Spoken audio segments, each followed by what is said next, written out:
ಸ್ವಾಮಿ ಇಲ್ಲ ಮನೆ ಕರಿ ಸ್ವಾಮಿ ಕರಿ ಸ್ವಾಮಿ ಏನ್ ಕೆಲಸ ಮಾಡಿದ್ರು ಸ್ವಾಮಿ ಎಷ್ಟು ತಿಂಗಳಾಯ್ತು ನಾವು ಅರ್ಜಿ ಹಾಕಿ ಅಲ್ಲಿ ಹೋರಾಟ ಮಾಡಿ ಬಂದಿದ್ದೀವಿ ಅಲ್ಲಿ ಹೋರಾಟ ಮಾಡ್ಕೊಂಡ್ರೆ ಏನ್ ಕೆಲಸ ಆಗ್ತಾ ಇಲ್ಲ ದುಡ್ಡು ಕೊಟ್ರೆ ಎಲ್ಲ ಮಾಡ್ಬೇಕು ದುಡ್ಡು ಕೊಟ್ರೆ ಕರೆಕ್ಟ್ ಐತೆ ಅಂತೀರೋ ನಾನು ಸಿದ್ದರಾಮಯ್ಯಗೆ 3 ಸಲ ಅರ್ಜಿ ಹಾಕಿ ಬಂದಿದ್ದೀನಿ ಮನೆ ಕಡೆಗೆ ಬಂದು 3 ಜನ ಸುಳ್ಳಿಸ್ಕೊಂಡು ಎಲ್ಲ ಸುಳ್ಳು ಇದಕ್ಕೆ ಏನು ಇಲ್ಲ ಅಂತ ಕೊಟ್ಬಿಟ್ಟಿದ್ದೀರಾ ಅಲ್ಲ ಸ್ವಾಮಿ ಇಲ್ಲ ಸ್ವಾಮಿ ಹಿಂದೆ ಯಾರು ಕೊಡ್ತಾರೆ ದನ ಕರ ಕುರಿ ಯಾರು ತಪ್ತಾರೆ ನನ್ನ ಹೆಂಡತಿ ಇಲ್ಲ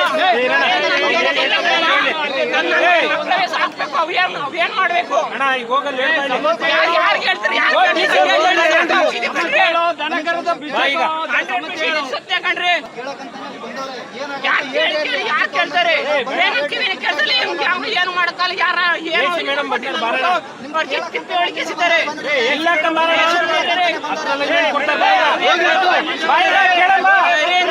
ನಿಮ್ಗೆ ಕಷ್ಟ ಓದಿದೆ ಅಂದ್ರೆ ನಿಮ್ಗೆ ನಾವು ನಿಮಗೆ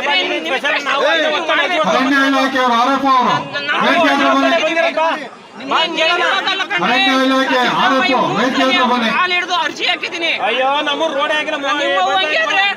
ಮಾಡಕ್ಕಿದ್ರೆ ಮಾಡ್ಬೇಕಿಲ್ಲ ಮಾಡಕ್ಕೆ ಹೋಗ್ಬಾರ್ದು ಈಗ ನಮ್ದು ಸಾಯಿಸ್ತಾವ್ರೆ ಜಡೆ ಮೈಸೂರು ಕಂಡ್ರೆ ಏನು ಡಾಕ್ಯುಮೆಂಟ್ ನೋಡ್ಬೇಕು ಆಮೇಲೆ ಸತ್ಯ ಅಂತ ಹೇಳ್ಬೇಕು ಡಾಕ್ಯುಮೆಂಟು ಅದ್ರ ರೇ ನಾವು ಮುಖ್ಯಮಂತ್ರಿಗೆ ಅರ್ಜಿ ಬಂದಿದ್ದೀವಿ ಬೆಳಗ್ಗೆ ಬರ್ತಾರೆ ಅಲ್ಲಿ ನಮ್ಮೂರಲ್ಲಿ ಟೀ ಅಂಗಡಿ ಐತೆ ಚಂದ ಕುಡ್ದು ಬಿಡ್ತಾರೆ ಒಂದು 10-20 ಜನ ಕರ್ಕೊಂಡ್ ಬರ್ತಾರೆ ಏನ್ ಮಾಡ್ತಾರೆ 4 ಜನ ಜೊತೆ ಸೈನ್ ಹಾಕತ್ತಾರೆ ಎಲ್ಲ ಲೀಡರ್ ಕಡೆನೆ ಕೆಲಸ ಸೈನ್ ಯಾವ್ದಾರ ಆಗಲ್ಲ ಅಂತ ಹೋಯ್ತಾರೆ ಗುರ್ರ ಅಂತ ಈ ಮಾಡಿರಿ ಯಾರು ಸಾಯ್ಬೇಕು ಜಮೀನಿನ ಪ್ರಾಬ್ಲಮ್ ಕಾರಣ ಅದೇ ನೋಡೋಣ ಇದು ನಮ್ಮ ತಂದೆ ಸತ್ತದ್ರಿಂದ ಇಲ್ಲಿಗೆ ಪಹಣಿ ತಿದ್ದುಪಡಿ ಅರ್ಜಿ ಹಾಕಿದ್ದೀನಿ ಅರ್ಜಿ ಅವ್ರಿಗೆ ಗೊತ್ತು ಹೆಂಗ್ ಮಾಡ್ಬೇಕು ಅಂತ ಗೊತ್ತಿದ್ರು ಉಲ್ಟಾ ಪಲ್ಟ ಮಾಡ್ತಾರೆ ಯಾವ ಪರಿಹಾರ ಸಿಗಲ್ಲ ಬೆಳೆ ಸಾಲ ಸಿಗಲ್ಲ ಕೃಷಿ ಇಲಾಖೆಯಿಂದ ಏನು ಸಿಗಲ್ಲ ಸರ್ ಮಾಡ್ಕೊಳ್ಳಿ ಅಂತ ಮಾಡ್ತೀನಿ ಆಲೆ ನಿಮಿಷ 2 ತಿಂಗಳಿಂದನೇ DC ಆಫೀಸ್ ಮುಂದೆ ಹೋರಾಟ ಮಾಡಿ ಬಂದಿದ್ದೀನಿ ಇಲ್ಲಿ 6 ಎಲ್ಲ ಬಂದವ್ರೆ ಮಾಡ್ಕೊಡ್ತೀನಿ 7 ದಿವಸಕ್ಕೆ ಮಾಡ್ಕೊಡ್ತೀನಿ ಅಂತ ಹೇಳ್ಬಿಟ್ಟು ಇಲ್ಲಿಗೆ ಎಷ್ಟು ದಿವಸ ಆಯ್ತಪ್ಪ ಅಲ್ಲಿ 60 ದಿವಸ ಆಯ್ತು ನನಗೆ ಇಲ್ಲ ಕೆಲಸ ನಿಮ್ಗೆಲ್ಲ ಆಯ್ತಿದೆ ಹೊಡಿರೋ ಮನೆ ಕಡೆಗೆ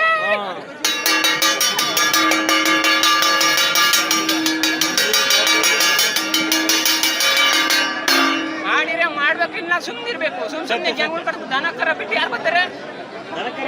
ದನ ಕರ ಎಲ್ಲವೇ ಮಕ್ಕಳವೇ ಜಮೀನಿಂದ ಮನೆದು ಸ್ವಾಮಿ ಮಾಡಿರೋದಲ್ಲ ಮಾಡೋರ್ಗೆಲ್ಲ ಅಲ್ಲ ಕಾರಣ 20 ಎಕರೆಗೆ ಸೆಪ್ಟೆಂಬರ್ 2025 ಇಸ್ವಿಗೆ ಎಲ್ಲ ಅಳ್ಕೊಂಡು ಹೋಗ್ಯಾರಿ